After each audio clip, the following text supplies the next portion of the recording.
All right, welcome back to the Holtcast. This podcast is funded by the generous patrons at patreon.com/Curtis Holt.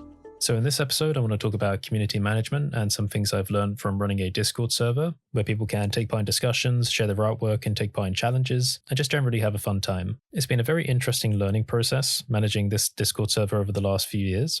I tend to see it as a way of cultivating creative personalities, because one of the things I find most enjoyable about having the Discord server is, first of all, meeting new people, but also seeing how people can express themselves and giving them a platform where they can share their work and get the encouragement and feedback they need in a very safe environment. We've built my server to be quite family friendly, which means it has a stricter rule set. This is quite different from other Discord servers, especially from other creators as well. Not that there's anything inherently wrong with having something that's not family friendly, but it's just a personal choice. So we're quite strict with language usage and posting content that's not safe for work. Because in my mind, I'm always thinking, well, if someone opens this up at work, or if they're showing the server to their family and something unfortunate pops up, then that should not be allowed on there. Anyway, what's been really fascinating is watching how people share their work and how other people of a whole range of personalities come and provide feedback and encouragement. There are some things I've noticed that work really well and some things that don't work so well when engaging in a discussion and providing critique on people's artwork. And I've kind of come up with a few mental guidelines of do's and don'ts. First of all, one thing to point out is that when people share their artwork on public servers like this, not everyone is looking for feedback because not everyone wants to improve. People do artwork for a whole range of reasons, not just for the interest of turning it into a professional job. Some people do it because it's just enjoyable, and some people use it as an emotional outlet. And I think it's nice to try and accommodate all of these purposes. Also, as well as that, for people that have never put their artwork out on the internet before, it can be quite a daunting process, and it can take a fair amount of bravery for them to actually do it. One thing you don't want to do for someone that's quite emotionally sensitive when putting their content out for the first time is to have them confront a giant wall of criticism for their work. So I generally run along the rule of, if someone hasn't asked for your critique directly, then don't provide it. Not unless there are contextual or environmental factors which indicate that that's allowed. For example, on Discord servers, it's quite often the case where there are channels for people just to share their work, and then there are separate channels for people to get feedback. So the contextual rules have already been established there to say, okay, when something's put in the feedback channel, then it's fair game for people to critique. Otherwise, I feel like these environments should be places where people can feel comfortable uploading their work, just in the knowledge that other people are seeing it, they're getting their work out there, and that they may be having an emotional impact on someone else in the world. I've noticed that the people that give the best feedback are those that try and maintain a consistent level of rapport or engagement, which is where instead of providing a long paragraph of criticism for the work, they instead break it down into smaller sentences. And each one of these messages could, say, provide, 1 to 3 different directions for where the artwork could be taken. But the key point is they break a much longer paragraph into separate sections because they wait for the artist to respond. And I've seen that the reason they do this is because when you wait for the artist to respond on a small piece of feedback that you provided, you can then pick up emotional clues to see whether or not they're actually happy with the feedback that you've given them. Because you can quite often see whether or not they're actually comfortable with receiving feedback based on that first message back you get. People that are really good at giving feedback can take those emotional clues and use them to adapt their next messages. So instead of just being one big wall of text, which can be taken any number of ways, it becomes a much more interactive experience. It feels much more like a conversation. There's more of a back and forth. There's a change in direction for what's being thought about and what things can be changed in the artwork. And the person giving the critique has a constant flow of emotional clues from the person to say whether or not they're going in a good direction. Another thing that people that give good feedback know how to do is get creative with their vocabulary to say the same thing, but in a much nicer way. So for example, people that don't have much empathy when engaging with other people online would say something like, it's bad, or it's terrible to a piece of artwork. Just very simple words indicating something that's obviously quite negative. It's bad, it's insert swear word here, it's terrible, it's bland, etc. All of that's unnecessary because there are so many possibilities for nicer ways to get that message across that won't offend the person on the receiving end. So for example, if you're not interested in a piece of artwork, instead of saying it's bad, you can be much more diplomatic with it and say something like, I appreciate the amount of effort that's been put into this. This typically isn't the kind of artwork I like. I would be interested in seeing what else you can make. That's a very diplomatic way of saying, I'm not interested in this type of artwork, but I understand the time that's gone into it.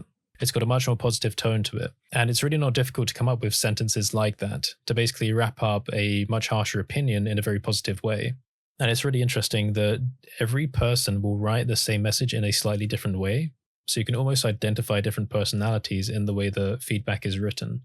When looking at feedback being given, I always try and look out for the intention behind it as well, because it can be the case in a lot of times that people aren't giving feedback actually to help the individual. They're actually giving it just because they want to look smart and they're looking for validation themselves. So taking what I've just said, generally when I see people break down their feedback into smaller chunks and they await emotional clues from the other person, that gives me the sense that this person is genuinely trying to help. They're being very responsive to the personality on the other end. Whereas when they leave big blocks of text, say in the case where they've actually never had a conversation with this person before, so they just assume that they're going to be comfortable with facing this large amount of critique, or if they're not paying attention to emotional clues, you can see that the person on the receiving end is feeling uncomfortable with the feedback being given, and yet they still continue to give it anyway. Those types of situations lead me to think that, okay, well, this person isn't doing it to help, they're actually doing it because they want to feel smart. Now, a little bit of this is fine and harmless, but if it's excessive, then it can lead some people to feel quite uncomfortable and not want to interact on servers in the future. So from my perspective as the community manager and from the moderation perspective as well, we're always keeping an eye out for excessive amounts of this type of behavior, because we want to strike a good balance between providing encouragement and making people feel comfortable and also being able to give feedback, valuable feedback and criticism to help them grow if they want it. The key point being if they want it. It would be wrong to make the assumption that everyone should feel like they should be comfortable with receiving criticism because, as we said, everyone is doing and sharing this work for a different reason. It's not up to anyone else to decide how you want to live your life, for example.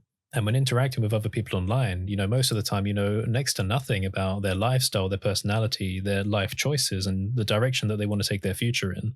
So that's why it always rubs me the wrong way when you see people that are so excited to finally share something with the community and they post it, and then someone else comes along and says, you should do this instead, you should do this and that. And you just want to jump in and say, look, dude, just shut up. Like, let the person do what they want to do. Everyone makes the life choices for themselves, and that's okay. We've got to be there for it.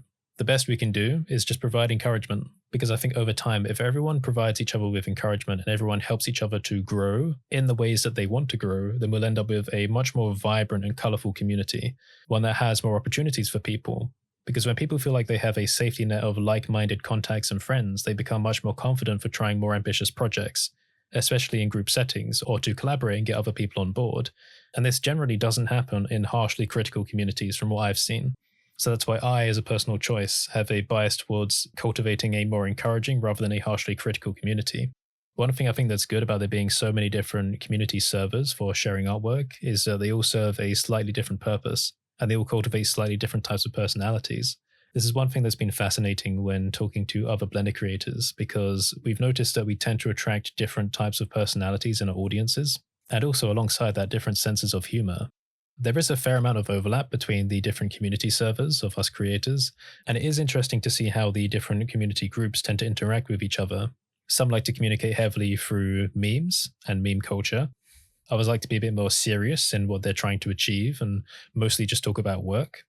Some are much more familiar, which I would consider mine to be more in this group, where they feel like there's more of a friendship dynamic within the server, the kind of place where people say good morning and good night to each other every day, which is a very nice vibe to be around. And what seems to be happening is that when people watch us on YouTube, they tend to build up an understanding of what they think our personalities are like as creators. And then I think the assumption comes along with that our communities follow our same kind of personality, if that makes sense. So if I take the example of CG Matter / Default Cube, we've spoken a fair bit about this in the past. They have definitely fostered more of a meme and comedy culture, which is represented by the kind of content that gets posted in their servers.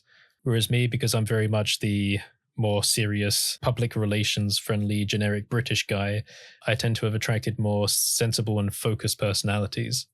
There's nothing inherently better or worse about any one of these two things. And I think one of the things that's fantastic about this is that people want different things depending on how they're feeling. So people can hop around all the different servers and enjoy them in different ways, which I think is really nice.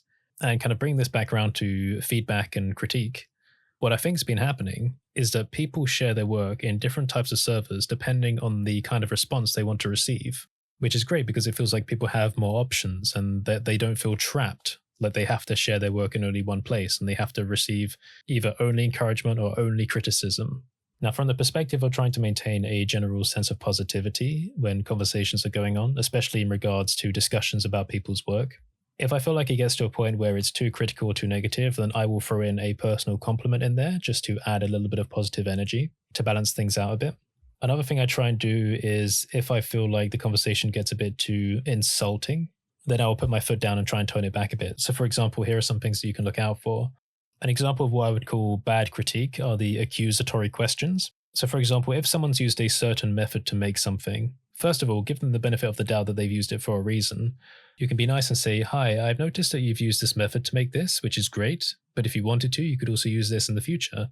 And I think that's a nice way of packaging up the information. But bad critique for me would be, "Why didn't you do it like this instead?" And then if the person gives a genuine response, they'll be like, "Yeah, but why didn't you do it like this? Why didn't you use this instead?" Always starting off with a why. The question is quite accusatory and it's misleading because a question generally asks for information, but I think people know the reason already when they use questions like this. The answer they want to hear is, "Oh, because I didn't know that was a thing. Thank you for telling me. You're very clever. How do you know about this?" So I try and avoid things like that because they can make people feel stupid. So instead of saying why, I think it's more comfortable for people if you say, "I noticed you've used this. By the way, if you didn't know about it, you can use this instead." Because it's not putting anyone under a spotlight, asking them for more information. It's just putting another piece of info out there saying, "Look, here's what's also possible. Take it or leave it if you like, but it doesn't matter either way." Another thing to think about is the primacy and recency effect of short-term memory, which basically means that people tend to remember things at the beginning and the end of a sequence better than stuff that's in the middle. So for example, if you were memorizing a bunch of numbers, if I just give you a random sequence like 2629966, people tend to remember the first two and like the last two numbers easier than all the rest. But it really depends on the type of sequence. But the primacy and recency effect is really important for language, especially when people are reading, because they read it one word at a time and they try and store the general gist of what the conversation is about in their short-term memory. So if you do have a certain amount of critique that you want to package up for someone, try and sandwich it with positives. So start off on a positive note, then give a bit of critique, and then end it on a positive note. So it's all neatly packaged up. The person feels encouraged because you've provided something of value in terms of information, but it hasn't been done in an accusatory way because you've ended it on a high note as well. Now, I have seen people misuse this in the past just to try and cover their back. For example, where people have said, "This is great, but," and then done something that's extremely harsh, extremely insulting, and then gone back to, "But honestly, it's not terrible," which is supposed to be a positive, but because of the harsh criticism in the middle, it comes off as really sarky, irritating, and just generally super negative. So if you want to maintain an air of encouragement when providing valuable criticism, just choose the right kind of vocabulary, be sensitive to the kind of person you're talking to. If you've had interactions with this person in the past, then you will get a general gist of what kind of feedback they're comfortable with and what language you should use with them. But again, if there's someone that you've never spoken to before online, you're not doing any joint project, and you're not in a context where criticism is generally encouraged, then maybe you should think twice before providing some harsh criticism. Of course, the situation changes when professionalism comes into it. For example, if people are working together in a company, there's some very objective reasons why you should be providing continuous critique for a peer of yours. Because in that situation, it could be the case that it's quite literally part of the job to provide critique to your fellow employees. But if you don't know the person and you've never spoken to them on a very personal level, and you don't have any idea of the kind of direction they want to take in life or the choices they've made or the reasons why they've done it, then I don't think that you should try and impose your own views about that on them.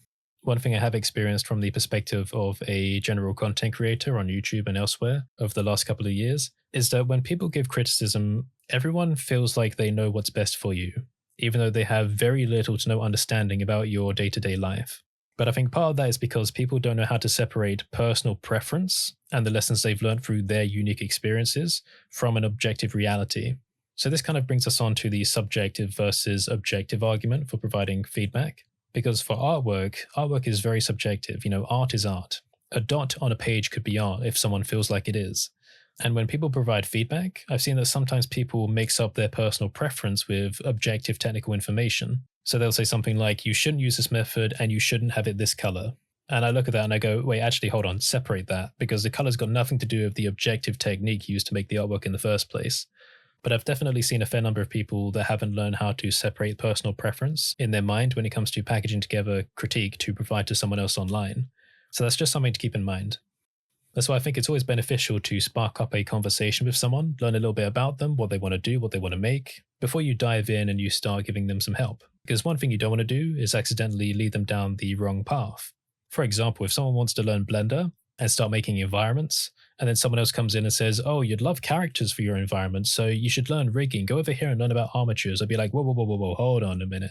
We've got to be careful there, because if we send them down the rabbit hole of learning to do rigging and armatures, what if they get frustrated and then give up? And then they feel like, well, that's the way to make environments because that person told me that once, so I should learn this first. We've got to be careful with stuff like that. We've got to learn about what people actually want to do, be sensitive to the direction they want to take, and then provide them with valuable feedback based on that information, not just on what we think they should do, but what they actually want to do. Another thing I've noticed when it comes to moderating conversations, especially ones where things have gotten heated and arguments have arisen from harsh criticism, is that the tone of the original message pretty much decides how the rest of the conversation is going to go. This is something that I've also seen when I've been responding to comments on the YouTube video as well. Because if someone leaves a comment or a message that's quite sassy in tone, something that's intended to be a bit spiteful, if you leave a kind of generic response which could be taken any way, positive or negative, you know, the kind of message that has a winky face at the end, which could indicate anything. If the original message was sassy, then that person will interpret your response as sassy as well, because they know that they've intended the original message in a negative way. So they think that your response will also be negative because of that. This is the limitation of text-based communication over the internet, because people will attach their own interpretations to the message based on what they've experienced, rather than what's objective. And this is because, again, we're missing so many emotional clues, such as the tone of voice and the pace that things are said and the emphasis on certain words.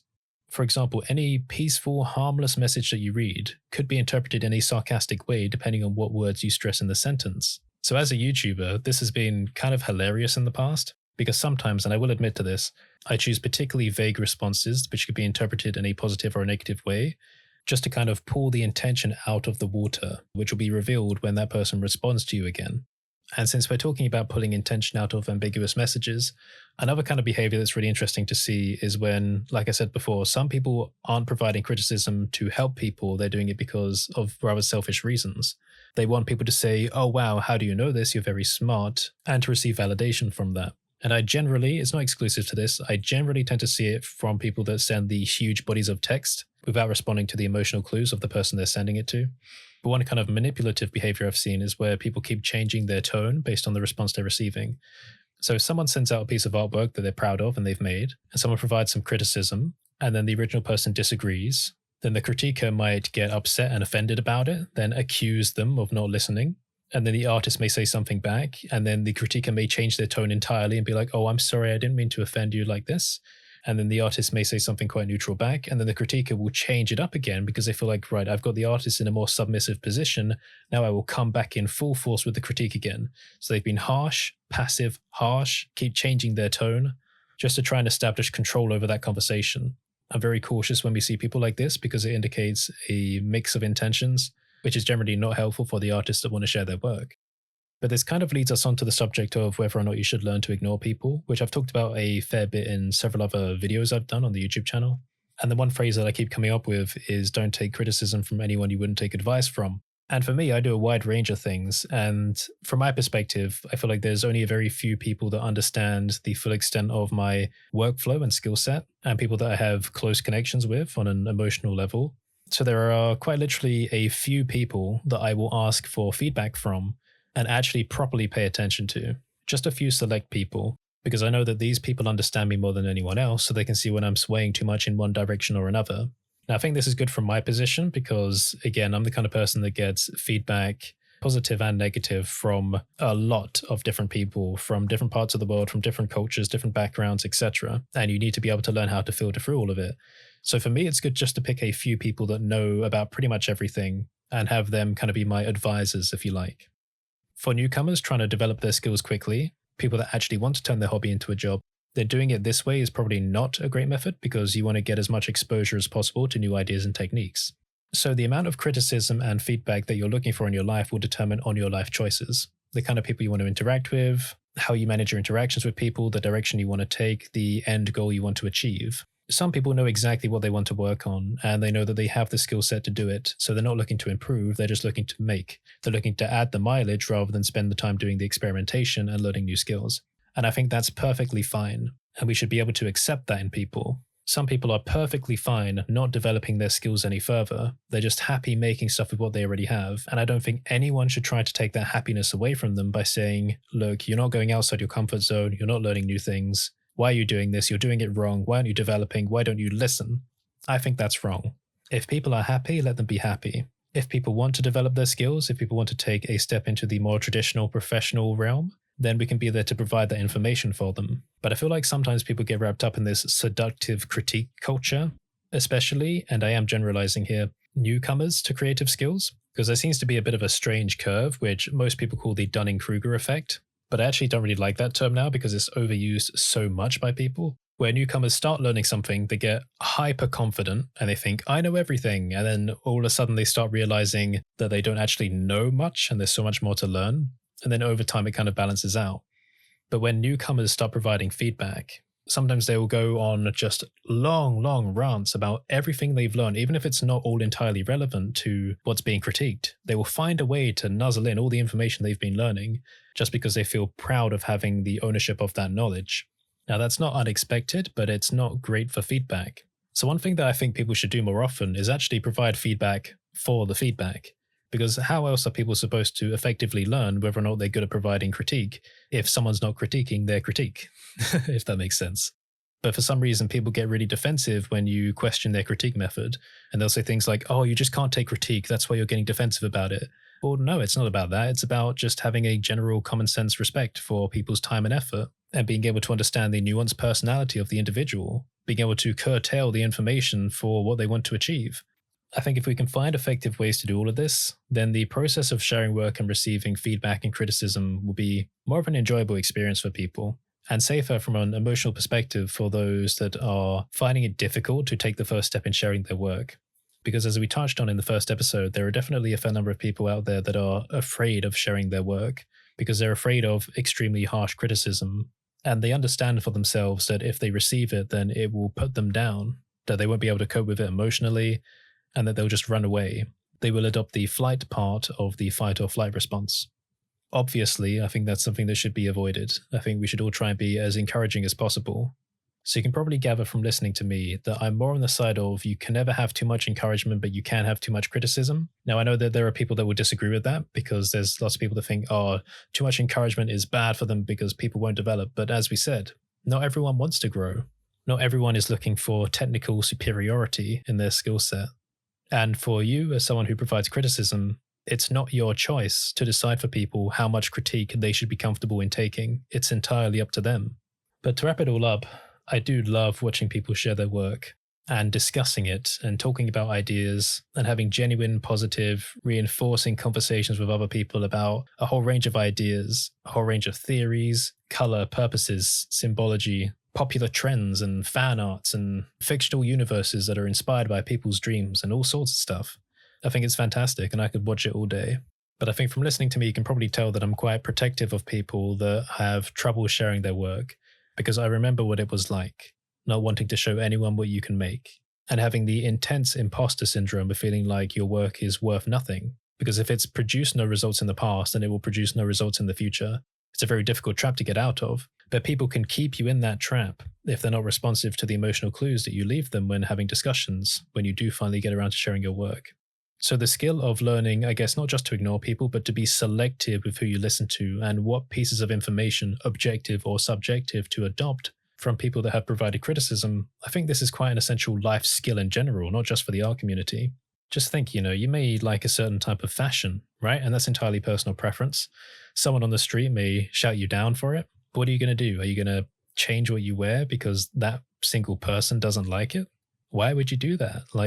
You got to hold on to the things that make you happy in life. If you feel like you know what you like and you know what you want to do, then don't let anyone else get you down. As a YouTuber, and I know that a lot of the other YouTube friends I've been speaking to, we've had to deal with this quite a lot where you put something out there on your channel, and keep in mind, it's your channel. People come to you to watch this content. And then there are some people that go, why are you making this? I don't want you to make this. Why are you making this when I don't want you to make it? And you think, well, you have no right in telling me what to make. It reminds me of an example that Ricky Gervais, the comedian, gave. He gets into quite a few arguments on Twitter occasionally, but I think the example he gave was pretty good.